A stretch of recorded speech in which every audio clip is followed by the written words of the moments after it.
வணக்கம் traders, welcome to pre market analysis.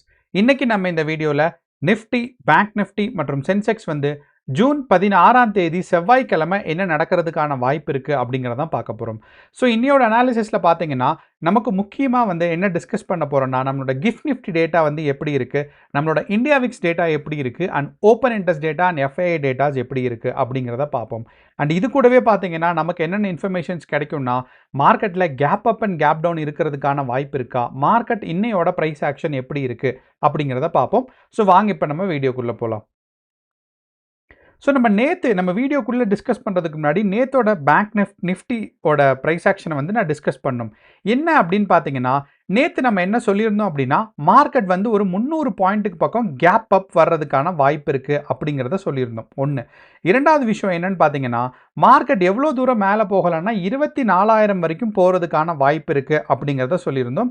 So இந்த ரெண்டு லைனும் நான் வரைஞ்சி வச்சுருந்தேன். அண்ட் இந்த ரெண்டு லைனுமே நான் இது ஃபஸ்ட்டு இங்கே இருக்கிற லைன் பார்த்தீங்க எதுக்கு அப்படின்னு பார்த்தீங்கன்னா மார்க்கெட் எவ்வளோ தூரம் மினிமம் ஒரு கேப் அப் வரலாம் அப்படிங்கிறதுக்கான இருந்துச்சு. அதுக்கப்புறம் நம்ம ஒரு 300 பாயிண்ட்ஸ் கேப் அப் சொல்லியிருந்தோம். ஆனால் மார்க்கெட் ஓப்பன் ஆனது பார்த்தீங்கன்னா 360 பாயிண்ட்ஸில் ஓப்பன் ஆயிருக்கு. ஓகே, அப்போ இந்த 360 பாயிண்ட்ஸில் ஓப்பன் ஆனதுக்கப்புறம் பார்த்தீங்கன்னா நம்ம ஒரு முக்கியமான ஒரு ரெசிஸ்டன்ஸ் பாயிண்ட்டாக சொல்லியிருந்தோம்ல இந்த 24,000. அந்த 24,000 பார்த்தீங்கன்னா கரெக்டாக மார்க்கெட் அங்கே போயிட்டு சொல்லி வச்ச மாதிரி அழகாக ஒரு ரிவர்ஸ் ஸ்விங் வந்திருக்கு. அப்போ இந்த ரிவர்ஸ் ஸ்விங் நமக்கு ரொம்ப ரொம்ப இம்பார்ட்டண்ட்டான அண்ட் கவனிக்கக்கூடியது. என்ன அப்படின்னா நமக்கு பார்த்தீங்கன்னா ஜூன் 1ஆம் தேதியிலிருந்தே மார்க்கெட் ஒரு லோவர் ஸ்விங்கில் தான் இருந்துச்சு. அதாவது நமக்கு இந்த 23,400க்கும் 23,000க்கும் நடுவில் இருந்துச்சு. ஆனால் நமக்கு போன வெள்ளிக்கிழமையும் திங்கக்கிழமையும் இந்த பொசிஷனை பிரேக் அவுட் பண்ணிட்டு பார்த்தீங்க அப்படின்னா நேற்று நமக்கு திங்கக்கிழமை 24,000 வரைக்கும் புஷ் ஆகிருக்கு. ஓகே, அப்போ இந்த 24,000 வரைக்கும் புஷ் ஆகும்போது நம்ம ஒரு ப்ரைஸ் ஆக்ஷன் அப்படி இல்லைன்னா ஒரு சின்னதாக ஒரு லாஜிக் பார்த்தோம் அப்படின்னா ஒரு லாங் டேர்மை ஹோல்ட் பண்ணுறவங்க எல்லாரும் இருப்பாங்கல்ல. ஃபார் எக்ஸாம்பிள் நமக்கு ஜூன் 1ஆம் தேதி யாரெல்லாம் வாங்கியிருப்பாங்களோ இவங்க எல்லாருக்குமே இதுக்கப்புறம் யாரெல்லாம் வாங்கியிருந்தாங்களோ இவங்க எல்லாருக்குமே பார்த்தீங்கன்னா ஒரு லாங் பொசிஷனில் மார்க்கெட் ஒரு ஸ்ட்ராங்கான ஒரு நமக்கு ப்ராஃபிட்ஸ் கொடுத்துருந்துருக்கும். ஏன்னா அவங்களுக்கு இவ்வளோ நாளாக ப்ராஃபிட்டே இருந்திருக்காது. கொஞ்சம் நெகட்டிவ் ப்ராஃபிட் கொஞ்சம் ஹோல்ட் பண்ணியிருப்பாங்க, நெகட்டிவ் ஹோல்ட் பண்ணியிருப்பாங்க. ஆனால் நமக்கு வெள்ளி அண்ட் திங்கள் பார்க்கும்போது நமக்கு அவங்களுக்கு எல்லாம் ப்ராஃபிட் கிடச்சிருந்துருக்கும். அப்போ இவங்க எல்லாருமே ப்ராஃபிட் கிடைச்சவங்க எல்லாருமே என்ன பண்ணுவாங்க அப்படின்னு பார்த்தீங்கன்னா மார்க்கெட்டில் ஒரு செல்லிங் ப்ரெஷரை உண்டு பண்ணுவாங்க. ஏன்னா அவங்களோட ப்ராஃபிட் புக்கிங்கை அவங்க செல் பண்ணுறாங்கன்னு அர்த்தம். ஸோ அதனால தான் நமக்கு பார்த்தீங்க அப்படின்னா 24,000 டச் பண்ணதுக்கப்புறம் மார்க்கெட் ஒரு செல்லிங் ப்ரெஷரில் வந்திருக்கு. அப்போ இன்றைக்கும் செல்லிங் ப்ரெஷர் நீடிக்குமா அப்படின்னு பார்த்தீங்கன்னா ஆமாம், இன்றைக்கும் செல்லிங் ப்ரெஷர் நீடிக்கிறதுக்கான வாய்ப்புகள் அதிகமாக இருக்குது. அண்ட் மார்க்கெட்டோட ஃபஸ்ட்டு சப்போர்ட் என்னவா இருக்குன்னு பார்த்தீங்கன்னா நிஃப்டி 50 பொறுத்தளவு 23,800 வரைக்கும் இருக்கும். அப்போ இந்த 23,800க்கு கீழே நமக்கு மார்க்கெட் வந்துருச்சுன்னா நமக்கு ஒரு ஸ்ட்ராங்கான செல்லிங் ப்ரெஷர் எது வரைக்கும் வரலான்னு பார்த்தீங்கன்னா 23,400 வரைக்கும் வர்றதுக்கான வாய்ப்புகள் இருக்குது. இந்த 23,400 வரைக்கும் வர்றதுக்கான வாய்ப்பு பார்த்தீங்கன்னா ரெண்டு முக்கியமான ரீசன். ஒன்று பார்த்தீங்கன்னா நமக்கு மார்க்கெட் ஏற்கனவே ஒரு டவுன்ஃபாலிங் மார்க்கெட்டாக இருக்குது. அப்போ அந்த பொசிஷனுக்கு வரலாம். அண்ட் இரண்டாவது நான் எப்பயுமே சொல்கிறது இந்த கேப் அப் எப்பயாவது நடந்துச்சு அப்படின்னு பார்த்தீங்கன்னா ஒரு கேப் ஃபில்லிங்னு ஒன்று நடக்கும். அந்த கேப் ஃபில்லிங் நடக்கிறது தான் பார்த்தீங்கன்னா மறுபடியும் இப்போ வருது. ஸோ அதனால் மார்க்கெட் இங்கேருந்து டவுன்ஃபால் ஆகிறதுக்கான வாய்ப்புகள் ரொம்ப ரொம்ப அதிகம். அண்ட் 23,800 கிராஸ் ஆயிடுச்சு அப்படின்னா மார்க்கெட் ஒரு டவுன்ஃபால் ஆகலாம். அப்போ இன்றைக்கி கேப் டவுன் இருக்குமா அப்படின்னா நமக்கு கிஃப்ட் நிஃப்டியை பார்க்கும்போது பார்த்தீங்கன்னா கேப் டவுனுக்கான வாய்ப்பு கொஞ்சம் குறைவாக இருக்குது. ஆனால் நமக்கு கிஃப்ட் நிஃப்டியோட ப்ரைஸ் ஆக்ஷனை கவனித்தோம் அப்படின்னா மார்க்கெட்டில் பார்த்தீங்கன்னா நமக்கு ஒரு செல்லிங் ப்ரெஷர் இருக்கிறதுக்கான ஒரு வாய்ப்பு இருக்குது. ஸோ அப்போ நம்ம இப்போ ரெக்கார்ட் பண்ணும்போது பார்த்தீங்கன்னா மணி ஏறக்குறைய 7 மணி ஆகுது. அப்போ நமக்கு 6:30க்கு கிஃப்ட் நிஃப்டி ஓப்பன் ஆகும். நைட்டு 1:30 வரைக்கும் 1:30லேருந்து 2:30 வரைக்கும் பார்த்தீங்கன்னா நமக்கு மார்க்கெட் புஷ் ஆகும். அப்போது நமக்கு இந்த நைட்டு 2:30க்கு அப்புறம் ஓப்பன் ஆகும்போது கேப் டவுன்லையும் ஒரு செல்லிங் ப்ரெஷர்லையும் வரும்போது என்ன ஆகும்னு பார்த்தீங்கன்னா நமக்கு எண்ட் ஆஃப் த டே அதாவது நமக்கு ஒரு 9 மணிக்கு நமக்கு மார்க்கெட் பார்க்கும்போது ஓரளவு செல்லிங் ப்ரெஷரில் வர்றதுக்கான வாய்ப்புகள் இருக்குது. ஆனால் இப்போதைய கிஃப்ட் நிஃப்டி டேட்டா நமக்கு வச்சு பார்த்தோம் அப்படின்னா மார்க்கெட் ஒரு gap up and gap down வர்றதுக்கான வாய்ப்புகள் இல்லை அப்படிங்கிறது தெரியுது. அண்ட் இதே இது நான் பார்த்தீங்கன்னா இப்போ 6 o'clock நான் 6:50க்கு பார்த்துருந்தேன் அப்படின்னா மார்க்கெட்டில் ஒரு 50 பாயிண்ட் கேப் டவுன்னு சொல்லியிருப்பேன். ஆனால் இப்போ நமக்கு பார்த்தேன் அப்படின்னா மார்க்கெட்டில் கேப் அப் கேப் டவுன் எதுவும் இல்லை அப்படிங்கிறதான் சொல்ல முடியும். ஏன்னா நமக்கு டிஃப்ரென்ஸ் நேற்று நமக்கு 3:30க்கு இருந்த பொசிஷனும் இப்போதைக்கு இருக்கிற மார்க்கெட்டோட பொசிஷனும் பார்த்தீங்கன்னா நமக்கு பெருசான வித்தியாசங்கள் இல்லாதனால gap up and gap down வர்றதுக்கான வாய்ப்புகள் கம்மி. ஆனா, நம்ம நம்ப முடியாது. ஏன்னா, நமக்கு வந்து இப்ப 7 மணிக்கு நம்ம ரெக்கார்ட் பண்றோம். 9:00க்கு இன்னும் 2 மணி நேரம் இருக்கு. அப்போ இன்னும் இந்த 7லேருந்து 9 மணிக்குள்ள மார்க்கெட் செல்லிங் பிரஷர்ல வர்றதுக்கான வாய்ப்புகள் ரொம்ப ரொம்ப அதிகமா இருக்கு. நீங்க கேப் டவுன டிபெண்ட் பண்ணி ட்ரேட் பண்ற ஆளாக இருந்தா, கண்டிப்பாக நீங்க 9 மணி அளவுல பார்த்தீங்கன்னா, கிஃப்ட் நிஃப்டி டேட்டாவ பார்க்கணும். ஆனா, இப்போதைய கிஃப்ட் நிஃப்டி டேட்டா பார்க்கும்போது நமக்கு ஒரு செல்லிங் பிரஷர் இருக்கிற மாரி இருக்கு. அண்ட் கேப் டவுன் வர்றதுக்கான வாய்ப்பு இருக்கு. அப்படிங்கிறது தெரியுது. சரி, அப்ப நமக்கு வந்து அடுத்த ஒரு முக்கியமான டேட்டானா என்னன்னா, என்னோட ஃபேவரைட் டேட்டான்னுவே சொல்லலாம். என்னன்னா, இந்தியா விக்ஸ் டேட்டா. அப்ப இந்த இந்தியா விக்ஸ் டேட்டா வச்சு நான் ரொம்ப ரொம்ப முக்கியமான விஷயங்கள்லாம் நம்ம கத்துக்கலாம். என்னன்னா, நமக்கு இந்தியா விக்ஸ் வந்து ஏற்கனவே வந்து 15.5ல இருந்துச்சு. போன வியாழக்கிழமை. ஸோ இந்த வியாழக்கிழமை 15.5ல இருக்கும்போதே, ஒரு சந்தேகம் என்னன்னா, மார்க்கெட் வந்து மேல போறதுக்கான வாய்ப்பு தான் இருக்கு. ஏற்கனவே இந்தியா விக்ஸ் வந்து ஒரு கூல்டு பொசிஷன்ல இருக்குன்னு. ஃபர்ஸ்ட் கேண்டில் பார்த்தீங்கன்னா, மார்க்கெட்ல ஒரு ஸ்ட்ராங்கான நெகட்டிவ் கேண்டில். இந்தியா விக்ஸும் மார்க்கெட்டும் பார்த்தீங்கன்னா, ஆப்போசிட் டைரக்ஷன்ல இருக்கும். அப்போ நமக்கு ஸ்ட்ராங்கான நெகட்டிவ் கேண்டில் அப்படிங்கிறனால, நமக்கு வந்து மார்க்கெட் பாசிட்டிவா போறதுக்கான சான்சஸ் இருக்கு அப்படின்னு. அங்கிருந்து அப்படியே ஒரு கன்சாலிடேஷன் ஃபேட் வெள்ளிக்கிழமை முடிஞ்சுச்சு. திங்கட்கிழமையும் நான் சொல்லியிருந்தேன்.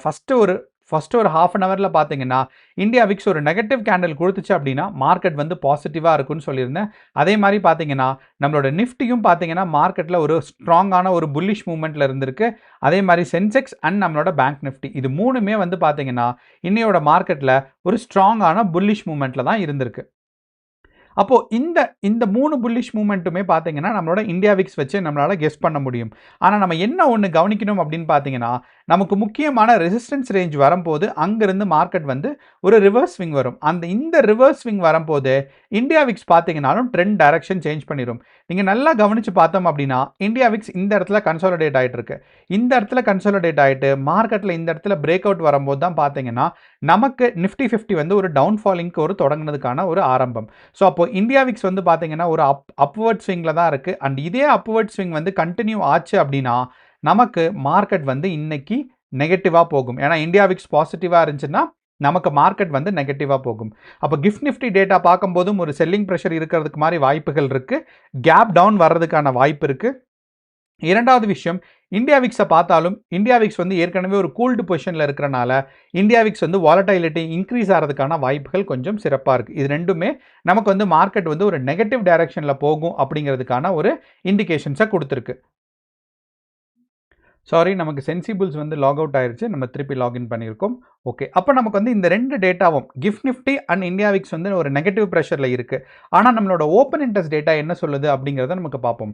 அப்ப இந்த ஓப்பன் இன்ட்ரெஸ்ட் டேட்டால நம்ம முக்கியமா கவனிக்க வேண்டியது, நமக்கு நேத்து வந்து பார்த்தோம் அப்படின்னா, கால் ஆப்ஷன் சைடா, புட் ஆப்ஷன் சைடா அதிகமா இருந்திருக்கு அப்படின்னு நீங்க யோசிச்சீங்க அப்படின்னா, நேத்து வந்து பார்த்தீங்கன்னா, புட் ஆப்ஷன் சைடு அதிகமாக இருந்திருக்கு. இதுதான் வந்து பார்த்தீங்கன்னா, நேத்தோட டேட்டா. இந்த இடத்துல நமக்கு பார்த்தோம்னா, 12ஆம் தேதி முடிவுல, அதாவது போன வெள்ளிக்கிழமை. அப்படிங்கிறனால திங்கட்கிழமை காலையிலைக்கு பார்த்தீங்கன்னா, இதுதான் நமக்கு ஒரு பேஸ் டேட்டா. இது நம்ம கவனிச்சோம் அப்படின்னா, நமக்கு இந்த இடத்துல பார்க்கும்போது புட் ஆப்ஷன்ஸ் ரொம்ப ஸ்ட்ராங்கா இன்கிரீஸ் ஆயிருக்கு. இதனால மார்க்கெட்ல என்ன அர்த்தம்னா, மார்க்கெட் வந்து ஒரு பாசிட்டிவ் டைரக்ஷன குடுக்கும்னு. அதே மாரி மார்க்கெட் வந்து வெள்ளிக்கிழமையிலிருந்து ஓப்பன் ஆகும்போதே பார்த்தீங்கன்னா, ஒரு 360 பாயிண்ட்லயும், அதுக்கப்புறம் ஒரு 20 பாயிண்ட். ஸோ டோட்டலா வெள்ளிக்கிழமையோட எண்டுல இருந்து திங்கட்கிழமையோட ஹையஸ்ட் பாயிண்ட் பார்த்தோம்னா, ஏறக்குறைய ஒரு 400 பாயிண்ட் வந்து இன்கிரீஸ் ஆயிருக்கு. ஓகே. அப்போ வந்து நமக்கு இந்த இந்த ஓப்பன் இன்ட்ரெஸ்ட் டேட்டா சொன்னது கரெக்ட் தான். ஆனா, அதே ஓப்பன் இன்ட்ரெஸ்ட் டேட்டா இன்னையோட நிலைமைக்கு நம்ம கவனிச்சோம் அப்படின்னா, ஓப்பன் இன்ட்ரெஸ்ட் டேட்டா என்ன ஆயிருச்சுன்னா, இந்த புட் ஆப்ஷன் சைடு பார்த்தீங்கன்னா, வால்யூம் அழகா கீழ குறைஞ்சுட்டு, call option side volume increase ஆயிருச்சு. ஸோ இது வந்து பார்த்தீங்கன்னா, ரொம்ப ரொம்ப ஒரு முக்கியமான ஒரு இன்ஃபர்மேஷனா இருக்கு. அப்போ இதுக்கு அர்த்தம் என்னன்னு பார்த்தீங்கன்னா, நமக்கு ஆப்ஷன் வந்து, அதாவது open interest data and option வந்து பார்த்தீங்கன்னா, செல்லர்ஸ் பொறுத்து தான் இருக்கு. அப்போ ஆப்ஷன் செல்லர்ஸ் வந்து பார்த்தீங்கன்னா, கால் ஆப்ஷன்ட்ட பயங்கரமா 24,000ல ஸ்ட்ரைக் பிரைஸ்ல ஸ்ட்ராங்கான செல்லிங் பிரஷர் இருக்கு. அப்போ இதுல 2 விஷயம். ஒண்ணு வந்து பார்த்தீங்கன்னா, இந்த பிரைஸ தாண்டறதுக்கான வாய்ப்புகள் ரொம்ப ரொம்ப கம்மி அப்படிங்கிறது அர்த்தம். 2வது விஷயம், மார்க்கெட் இங்கிருந்து டவுன்ஃபால் ஆகும்னு. அதே மாரி பார்த்தீங்கன்னா, நமக்கு நிஃப்டி 50 வந்து 24,000லேருந்து ஒரு ஸ்ட்ராங்கான செல்லிங் பிரஷரும் உண்டு பண்ணி இருந்திருக்கு அப்படிங்கிறத சொல்லலாம். ஆனா, இந்த ஓப்பன் இன்ட்ரெஸ்ட் டேட்டா வந்து 24,000ல டச் பண்ணிட்டு அங்கிருந்து ஒரு டவுன் சைட் புஷ் வந்திருக்கு. ஓகே. அது வந்து இத ஜஸ்டிஃபை பண்ணுது. ஆனா, இத நம்ம வந்து இன்னொன்னு என்ன கவனிக்கணும் அப்படின்னா, இது வந்து ஃபுல் டே அப்படின்னா, காலையில 9:30க்கு இந்த இடத்துல இருக்கும். 9:15க்கு தொடங்கி 7:30, அதாவது நமக்கு 3:30க்கு முடிஞ்சிரும். ஆனா, ஒரு கன்சாலிடேஷன் ஸ்டேட் வந்து பார்த்தீங்கன்னா, 7:30க்கு தான் ஒரு ஃபைனல் கன்சாலிடேஷன் ஸ்டேட் வரும். அதனால தான் பார்த்தீங்கன்னா, இந்த இடத்துல 7:30ன்னு குடுத்துருக்காங்க. அப்போது நமக்கு லாஸ்ட் 3 ஹவர்ஸ் அதாவது ஃபுல் டே 9:15லேருந்து 7:30 வரைக்கும் 3:30 வரைக்கும் பார்த்தாலும் அதே மாதிரி 9:15 இருக்காம நமக்கு வந்து கடைசி ஒரு 3 மணி நேரம் மட்டும் கவனித்தாலும் பார்த்தீங்க அப்படின்னா நமக்கு மார்க்கெட்டில் கால் ஆப்ஷன் சைடு 24,000 ஸ்டில் வந்து ஒரு ஹையஸ்ட் பொசிஷனில் தான் இருக்குது. அப்படிங்கிறனால இன்னையோட மார்க்கெட் எக்ஸ்பைரி டே அன்னைக்கு ஒரு டவுன் சைட் புஷ் வர்றதுக்கான வாய்ப்புகள் ரொம்ப ரொம்ப அதிகமாக இருக்குது. அண்ட் இதோட அடுத்த கன்ஃபர்மேஷன் என்னன்னு பார்த்தீங்கன்னா open interest data versus OA data versus டைம்னு சொல்லுவாங்க. அதாவது ஒவ்வொரு நாள் எண்ட்லையும் டைம் எப்படி மாறிட்டு இருக்கு, இதனால நம்ம என்ன கவனிக்கலான்னு நீங்கள் கொஞ்சம் கவனிச்சிங்கன்னா எப்போ எல்லாம் கால் ஆப்ஷன் வந்து கொஞ்சம் மேலே போயிருந்திருக்கோ அதுக்கு அடுத்த நாள்லாம் பார்த்தீங்கன்னா மார்க்கெட் வந்து ஒரு செல்லிங் ப்ரெஷரில் வரும். ஃபார் எக்ஸாம்பிள் நமக்கு வந்து மே 19ஆம் தேதி அதுக்கப்புறம் பார்த்தீங்கன்னா நமக்கு 20ஆம் தேதி முடிஞ்சதுக்கப்புறம் மார்க்கெட் ஒரு செல்லிங் ப்ரெஷர். அதுக்கப்புறம் 26ஆம் தேதி நமக்கு அடுத்த நாள் பார்த்தீங்கன்னா ஒரு செல்லிங் ப்ரெஷர் வந்திருக்கு மே 26ஆம் தேதி. அதுக்கப்புறம் நமக்கு வந்து ஜூன் 9ஆம் தேதி சின்னதாக ஒரு ப்ரைஸ் கரெக்ஷன். அதுக்கப்புறம் தான் பார்த்தீங்கன்னா மார்க்கெட் வந்து மேலே போயிருக்கு. இது எல்லாமே நடந்திருக்கு. அப்படிங்கிறனால நம்ம என்ன கவனிக்கலாம் அப்படின்னா நமக்கு இன்னைக்கு வந்து நேற்று திங்கக்கிழமை வந்து பார்த்தீங்கன்னா மே 15ஆம் தேதி நமக்கு கால் ஆப்ஷன் கொஞ்சம் அதிகமாக இருக்கிறனால மார்க்கெட் இன்றைக்கும் கீழே வர்றதுக்கான வாய்ப்பு இருக்குது அப்படிங்கிறது தெரியுது. இது மூணுமே நமக்கு என்ன இண்டிகேட் பண்ணுதுன்னா மார்க்கெட் வந்து ஒரு செல்லிங் ப்ரெஷரில் இருக்கிறதுக்கான சான்சஸ் இருக்குது அப்படிங்கிறது தான். ஸோ அப்போ இன்னையோட மார்க்கெட்டை பொறுத்தளவில் நமக்கு வந்து இந்த 23,800 கிராஸ் ஆகிடுச்சு அப்படின்னா மார்க்கெட் வந்து கடன்னு கீழே விழுறதுக்கான வாய்ப்புகள் ரொம்ப ரொம்ப சிறப்பாக இருக்குது. ஸோ என்னையை பொறுத்தளவு இந்த 23,800 கீழே கிராஸ் ஆயிடுச்சுன்னா 23,600 வரைக்கும் ஈஸியாக வந்து நிஃப்டி 50 வந்துடும் அப்படிங்கிறது தான் என்னோட ஒரு எக்ஸ்பெக்டேஷன்ஸ். இதே எக்ஸ்பெக்டேஷன்ஸ் தான் பார்த்தீங்கன்னா இதே ஒரு ப்ரைஸ் ஆக்ஷன் நாலேஜ் தான் பார்த்தீங்கன்னா நம்ம சென்செக்ஸில் வைக்கணும். என்ன அப்படின்னா இந்த சென்செக்ஸோட வெள்ளிக்கிழமையோட லோவஸ்ட் பாயிண்ட் இருக்குது பார்த்தீங்களா, அது வரைக்கும் மார்க்கெட் வர்றதுக்கான வாய்ப்பு இருக்குது. என்ன ப்ரைஸ்ன்னு கவனிச்சோம்னா 75,500. அண்ட் மூணாவதாக நம்மளோட பேங்க் நிஃப்டிலையும் அதே கணக்கு தான். வெள்ளிக்கிழமையோட லோவஸ்ட் பாயிண்ட் என்னன்னு பார்த்தீங்கன்னா 56,800. இந்த 56,800 வரைக்கும் பார்த்தீங்கன்னா நமக்கு பேங்க் நிஃப்டி டவுன்ஃபால் ஆகிறதுக்கான வாய்ப்புகள் ரொம்ப ரொம்ப சிறப்பாக இருக்குது. அப்போ எல்லா டேட்டாஸையும் சேர்த்து பார்க்கும்போது நமக்கு வந்து மார்க்கெட் ஒரு டவுன்ஃபாலிங் மார்க்கெட்டுக்கான ஒரு எக்ஸ்பெக்டேஷன்ஸில் தான் இருக்குது. அண்ட் எஃப்ஐஐ டேட்டாவும் பார்த்தீங்கன்னா நமக்கு நெட் பேரிஷாக இருக்குது. அப்போ ஓவராலாக எல்லா டேட்டாஸும் நமக்கு வந்து ஒரு செல்லிங் ப்ரெஷருக்கான ஒரு டேட்டாவாக தான் இருக்குது. ஆனால் நமக்கு வந்து கேப் டவுன் வர்றதுக்கான வாய்ப்புகள் இப்போதைய நிலைமையில் நமக்கு பார்க்கும்போது இல்லை. ஆனாலும் நீங்கள் பார்த்தீங்க அப்படின்னா நமக்கு வந்து ஒரு 9 மணிக்கு முன்னாடி நம்ம வந்து கண்டிப்பாக கிஃப்ட் நிஃப்டியை ரெஃபர் பண்ணணும். கிஃப்ட் நிஃப்டி 630லேருந்து ஒரு 650 வரைக்கும். அதுக்கப்புறம் பார்த்தீங்கன்னா ஒரு ஸ்ட்ராங்கான பையிங் ப்ரெஷரில் இருக்குது. நீங்கள் இங்கே பார்க்கும்போதே தெரியும் மார்க்கெட் வந்து இந்த இடத்துல ஒரு பையிங் ப்ரெஷரில் இருக்குது. நம்ம இந்த கேண்டில் ஆரம்பித்தோம்.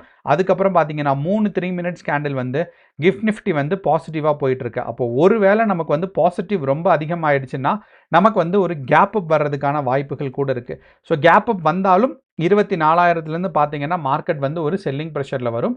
ஸோ கேர்ஃபுல்லாக ட்ரேட் பண்ணுங்கள். All the best. நன்றி, வணக்கம்.